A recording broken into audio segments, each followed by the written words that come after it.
누가복음 5장 1절부터 11절 말씀입니다. 이사랑 청년 올라와서 봉독하겠습니다.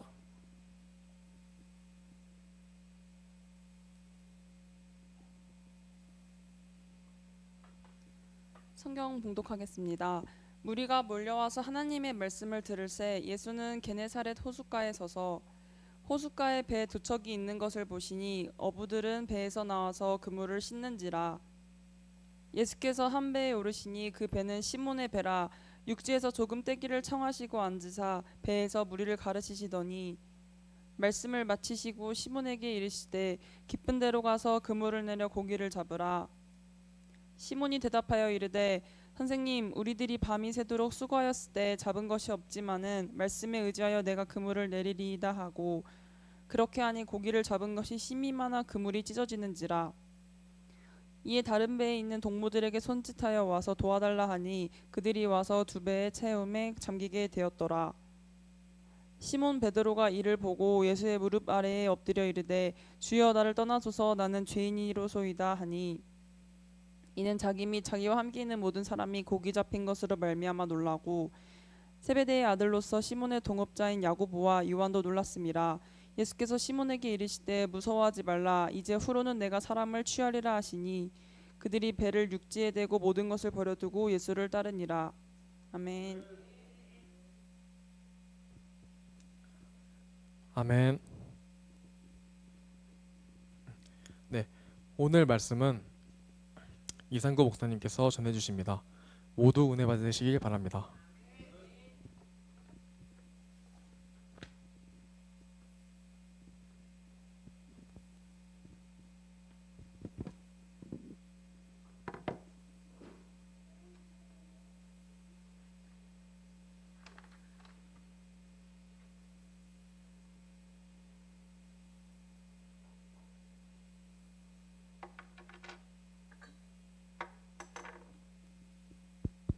할렐루야. 우리 서로 가장 예쁜 모습으로 서로 웃으면서 주님의 평화가 함께 하시기 바랍니다라고 인사하겠습니다. 주님의 평화가 함께 하시기 바랍니다. 그 모습이 제일 예쁜 모습이군요. 네, 감사합니다. 우리 사회 보신 우리 김동현 청년, 또 우리 반주해 주신 양승현 학생 맞아요?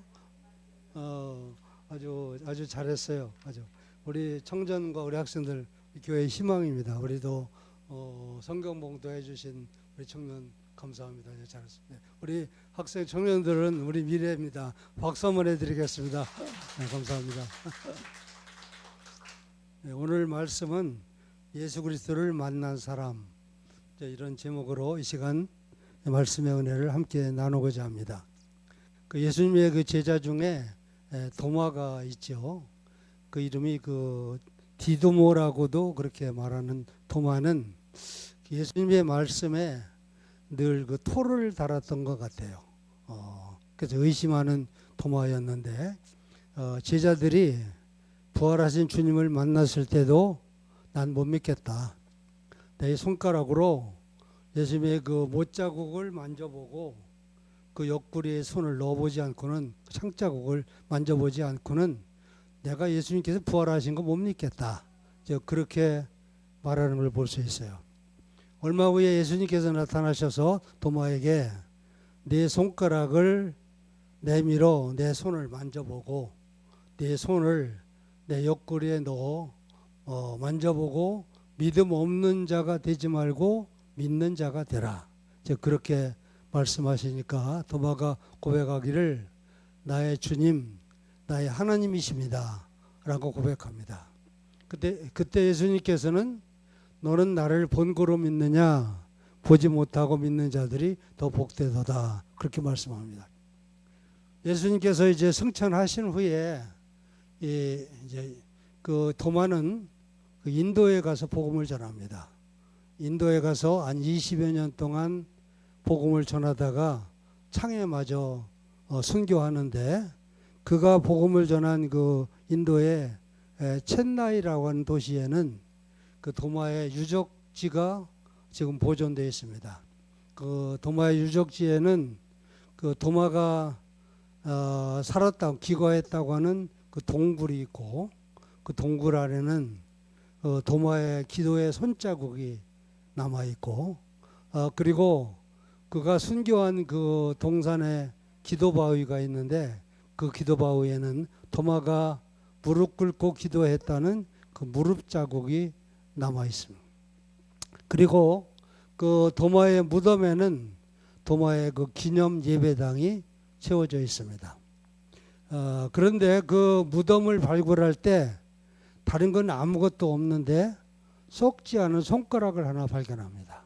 그러니까 이 검지 손가락인데, 썩지 않은 이 손가락이 바로 예수님의 못자국을 이렇게 만져봤던 도마의 손가락입니다. 그 서울에서 그 루터교회 그 지원상 목사님이 그 전에 그 베델 성서 연구라고 하는 성경 세미나를 개최했어요. 그 당시는 그 이 베델 성서 성경 세미나가 상당히 그 센세이션을 일으켜서 많은 분들이 가서 공부하고 배워가지고 교회에서 성경 공부를 했어요. 저도 가서 이제 성경 공부를 가서 했는데, 이 지원상 목사님께서 그 인도를 갔다가 이 첸나이를 방문해 가지고 그 도마의 선교 유적지인 그 기념교회를 방문했어요. 그래서 그 기념교회 안에 그 도마의 손가락이 보존되어 있다고 하는 얘기를 듣고 그 관리인한테 그 손가락을 좀 한 점 보여줘라. 그러니까 절대 안 된다고. 그래서 슬쩍 주머니에 이렇게 집어줬대요. 그랬더니 따라오라고. 그래서 따라가니까 교회 지하로 내려가서 캐비닛을 그 금고를 열고 그 안에 캐비닛이 보관되어 있는 이런 유리 상자를 보여주는데, 그 안에는 이 썩지 않은 도마의 손가락이 딱 있더란 거예요. 그래서 절대 만져보면 안 된다고 그러더래요. 그러니까 그래서 이 그 지원상 목사님께서 다시 그 주머니에 돈을 쑥 집어주고 얼른 뚜껑을 열고 그 만져봤대요. 아이 그걸 만지면 어떡하자고. 근데 이미 만졌으니 어떡합니까? 그래서 제가 그 목사님하고 악수를 했어요. 그러니까 부활하신 예수님을 만진 그 도마의 손가락을 만진 지원상 손을 제가 만졌어요. 그러니까 이 손은 보통 손이 아니에요. 그러니까 혹시 예배 끝나고 저하고 악수를 하신다면 부활하신 예수님을 만진 도마의 손가락을 만진 지원상 목사님의 손을 만진 이 손을 만지게 될 겁니다. 우리가 살아가면서 많은 사람들을 만납니다. 우리 인생에서 좋은 만남은 축복입니다. 특히 우리 자녀들이 좋은 만남을 위해서 우리 부모님들은 기도하셔야 됩니다. 오늘 예배에 참석한 우리 학생들, 우리 청년들 살아가면서 인생의 좋은 만남을 만나시기를 축원합니다. 우리가 이 좋은 만남은 정말 우리 생애의 큰 전환점이 됩니다. 특히 우리 생애에서 가장 위대한 만남은 예수 그리스도와의 만남입니다.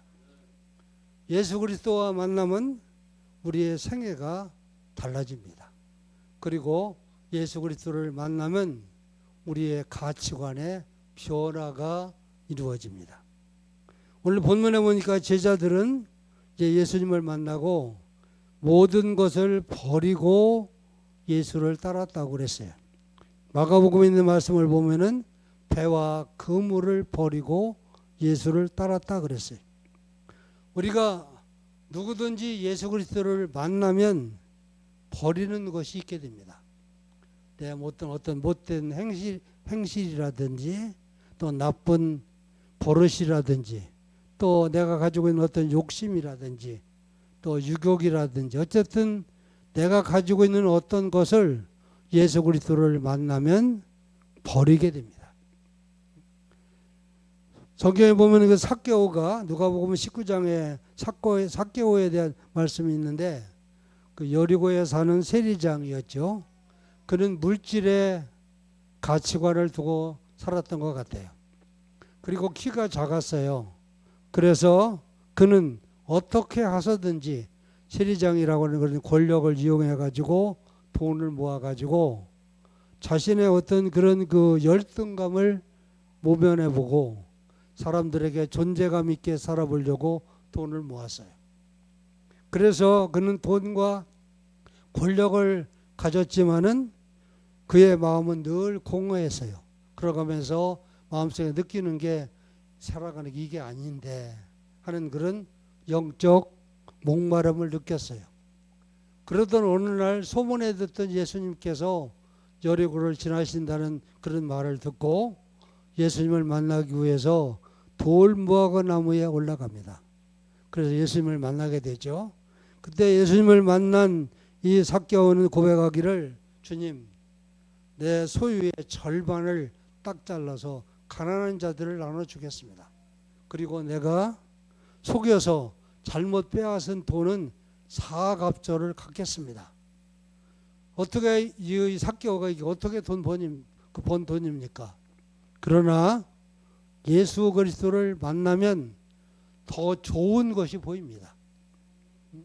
예수 그리스도를 만나면 더 중요한 게 보입니다.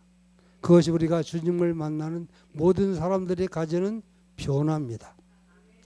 성경에 보면 마리아에 대한 이야기가 있습니다. 마가복음 14장에 보면 마리아에 대한 얘기가 있는데 마리아는 예수님을 만나고 옥합을 깨트려서 300데나리온어치가 되는 나드양을 예수님께 들어부었다고 그랬어요.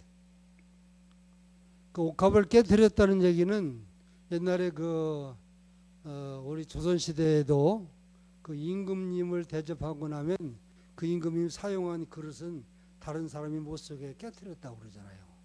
그러니까 가장 소중한 사람을 존경하는 예우하는 그런 모습이죠. 요한복음에서는 이 마리아가 그 옥합을 깨트려서 예수님의 발에다가 들어붙고 그의 긴 머리털로 예수님의 발을 씻겨줬다고 그랬어요. 저는 이 모습을 보면서 이보다 더 큰 사랑의 모습이 있을까? 우리 장로님 한번 그런 사랑 받아보셨어요?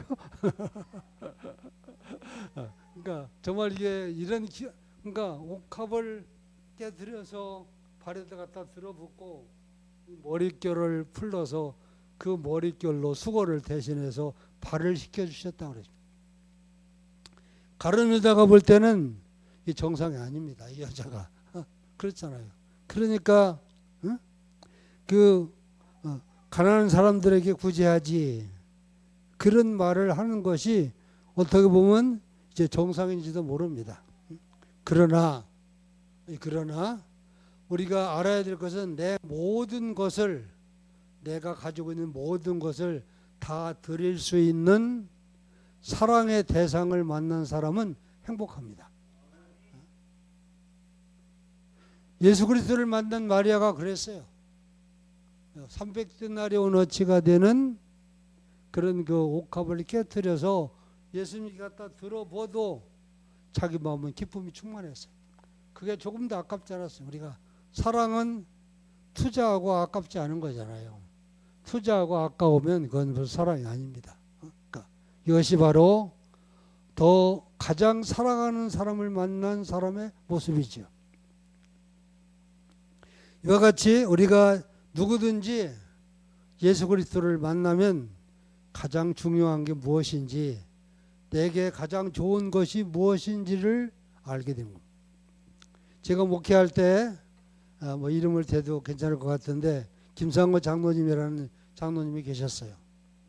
근데 이분이 예수 믿기 전에는 술을 정말 말술을 먹었다고 그래요.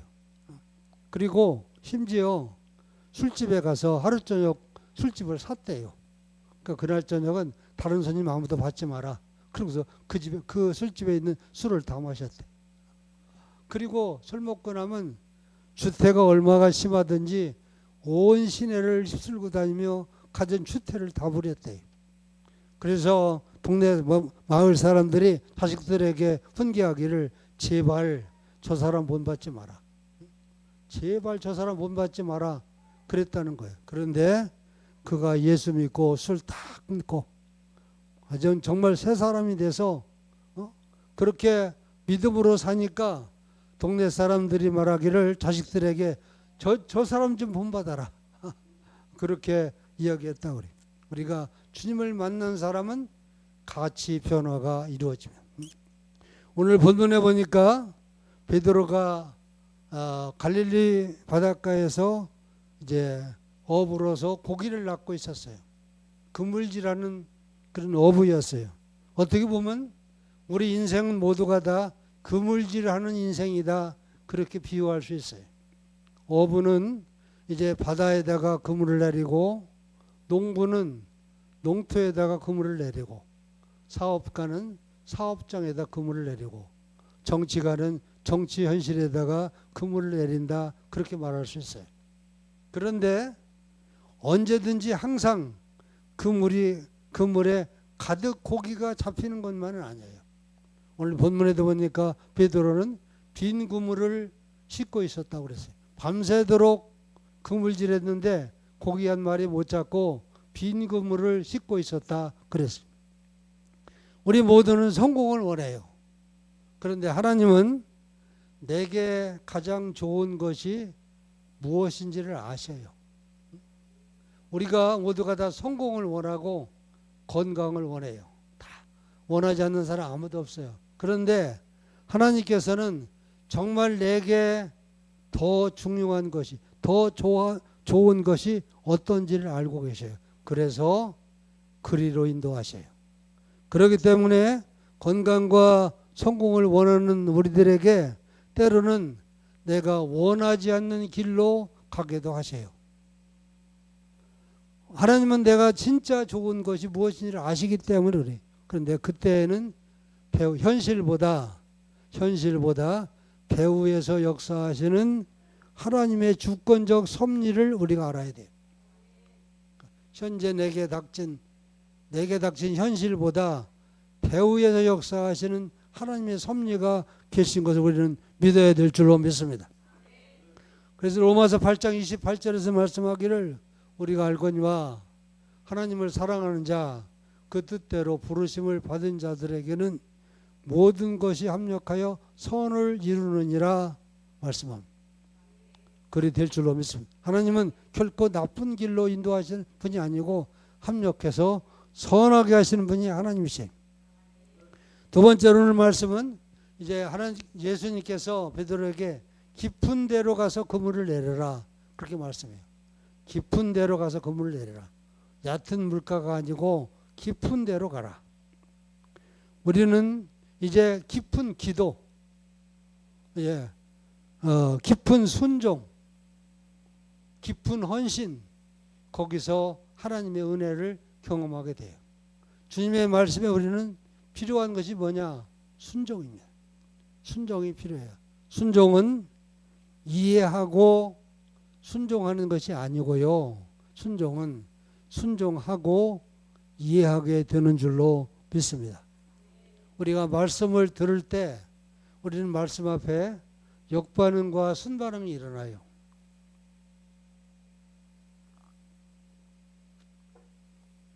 그 성경 말씀을 보면은 사도행전 2장에서 베드로가 말씀을 선포하니까 사람들이 마음에 찔려서 어찌할꼬 하고 회개하고 그날 3,000명이 세례받고 구원을 받았다고 그러세요.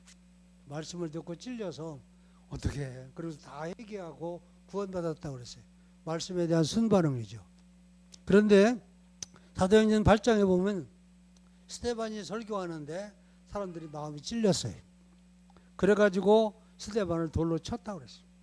그래서 스데반이 밖에 버려져서 이제 그 천국에 올라가잖아요. 이제 이 모습은 말씀에 찔려서 나타나는 이 반응은 말씀에 대한 역반응이에요.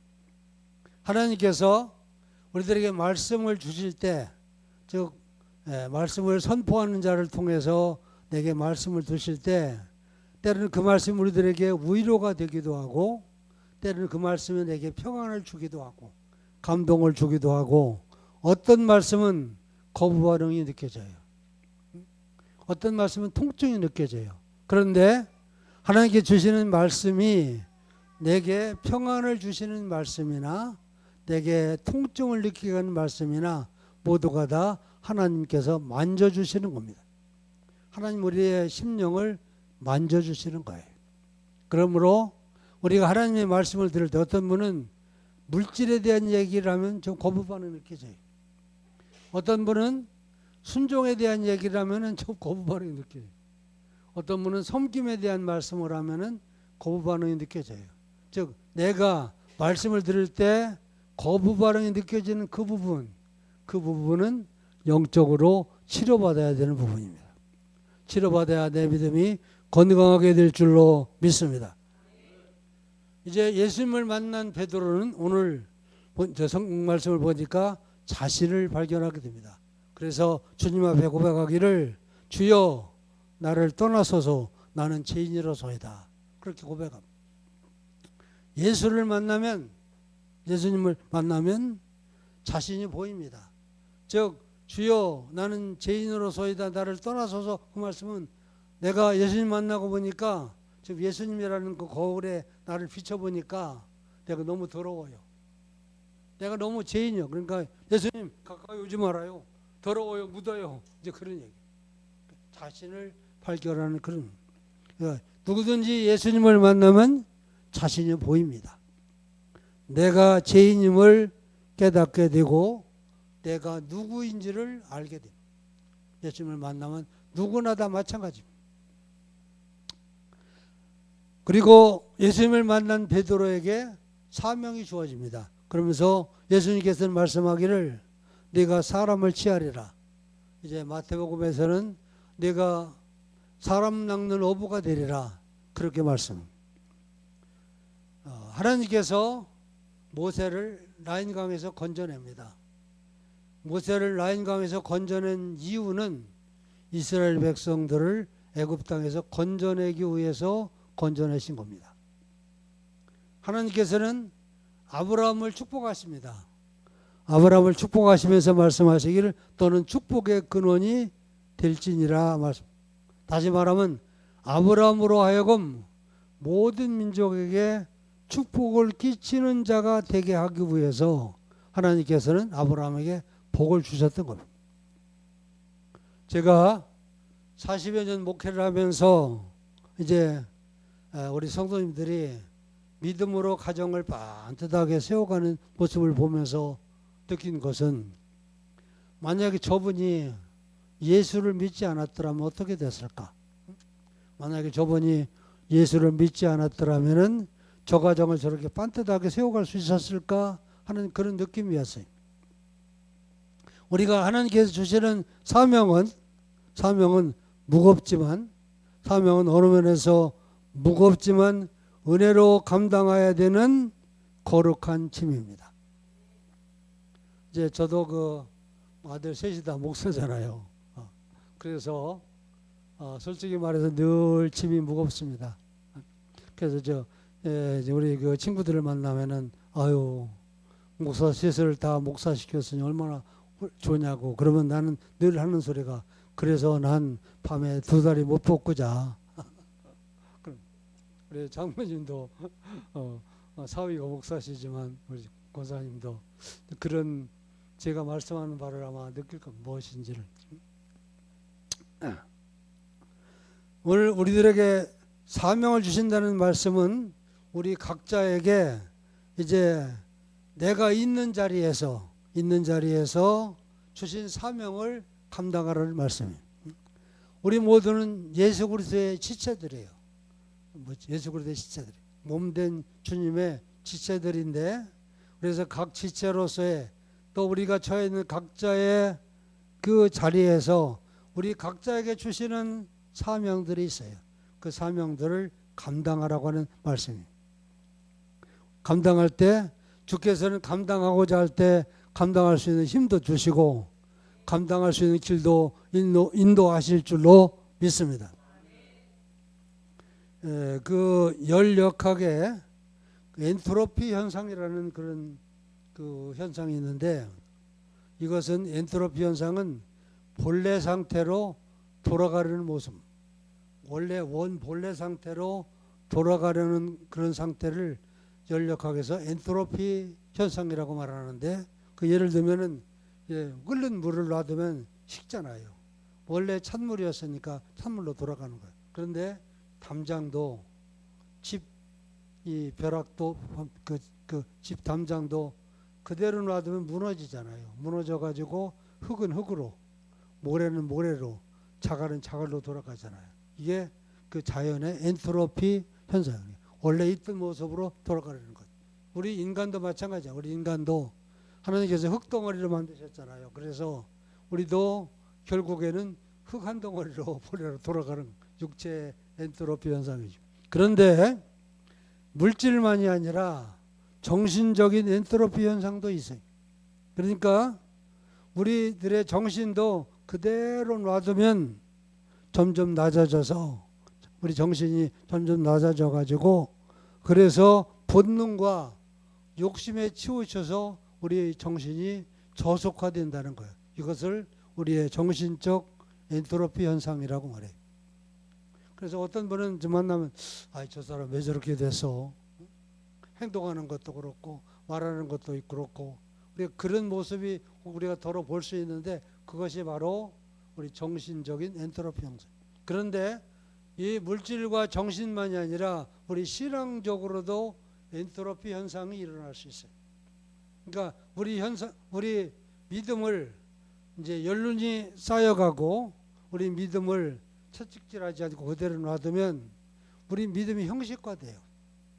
감동도 없어지고, 그래서 형식화되어지는, 그러니까 이것은 영적인 엔트로피 현상인데, 우리가 좀 죄송한 얘기지만 집사님이 된 지 한 1년 동안은 뜨끈뜨끈하잖아요. 그런데 한 2년 지나면 미적지근해져요. 이것이 우리가 그렇게 돼서는 안 되는 영적인 엔트로피 현상이에요. 그러므로 우리는 항상 말씀으로 채찍질하고 기도해야 돼.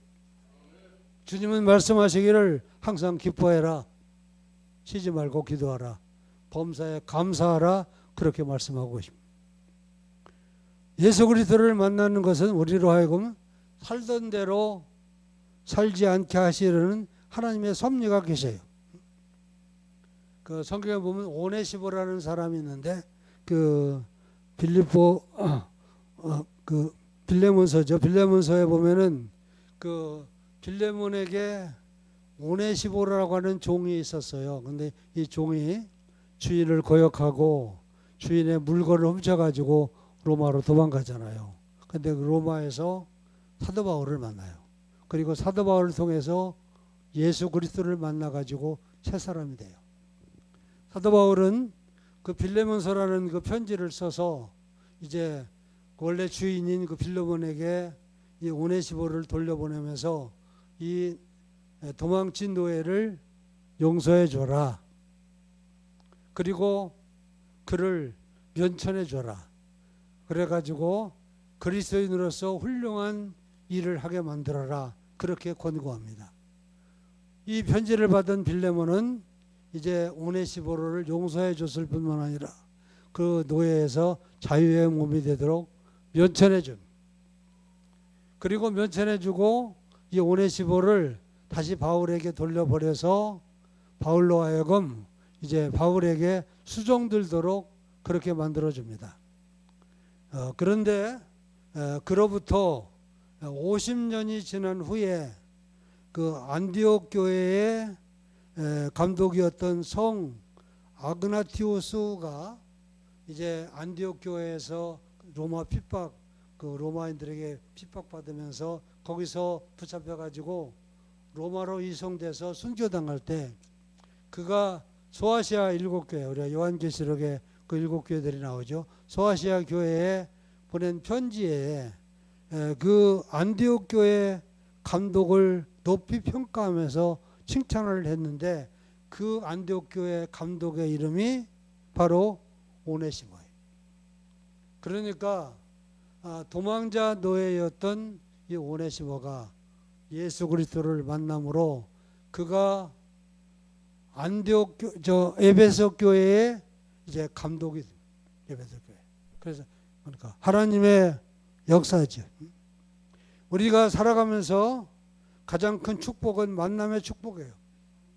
그리고 가장 위대한 만남은 예수 그리스도와의 만남입니다. 예수 그리스도는 별 볼 일 없는 사람을 가장 쓸모 있는 귀중한 사람으로 변화시키십니다. 그렇게 사용하십니다. 우리 인생은 운명이 아니라 하나님의 섭리입니다. 우리 한 생에는 운명이 아닙니다. 뭐 운이 좋다, 뭐 운명이다, 그게 아닙니다. 우리 인생은 운이 아니에요. 우리 인생은 하나님의 섭리입니다. 제가 살아온 한 생애를 뒤돌아볼 때 은혜 아닌 것이 없어요. 모두가 다 하나님의 은혜입니다. 저는 이제 사람들에게 난 다시 태어나도 목회하고 싶다고 그랬어요. 물론 제가 목회를 잘하진 못했어요. 그러나 왜냐하면 그 목회가 그만큼 소중하고 값지기 때문에 그렇죠. 예수 그리스도를 만난 것이 축복이에요. 이제 하나님께서 우리 모두에게 예수 그리스도를 만나서 그리스도인들이 되게 하신 것은 우리를 구원하시고 또 우리를 통해서 하나님께서 소중하게 쓰시려는 하나님의 섭리가 계십니다. 그러므로 이 놀라운 하나님의 은혜로 인도하시는 그런 섭리가 여러분들 한 분 한 분들에게 계시기를 주님의 이름으로 축원합니다. 네, 기도하겠습니다. 하나님 아버지 감사합니다. 오늘도 주님 앞에 나와서 주의 말씀 들으며 주님 앞에 예배하게 하시니 감사합니다. 주께서는 우리를 구원하시고 또 소중히 쓰시려고 예수 그리스도를 만나도록 섭리하셨음을 감사합니다. 또 이렇게 섭리하신 저희들을 구원하시고 또 소중하게 쓰시려고 하나님께서 섭리하시며 인도하시는 줄 믿습니다. 이 은혜 안에 충만하시기를 간절히 원합니다. 아버지 우리 모두에게 이 같은 섭리로 인도하여 주시옵소서. 우리 주와 함께 교회가 날로 부흥하며 주님 앞에 든든히 서게 하시고 우리 교회에 속한 모든 성도들이 하나님의 놀라운 은혜 안에서 이제 인도받으며 주의 축복 안에 거하도록 함께하여 주시옵소서. 감사하며 예수님의 이름으로 기도합니다. 아멘.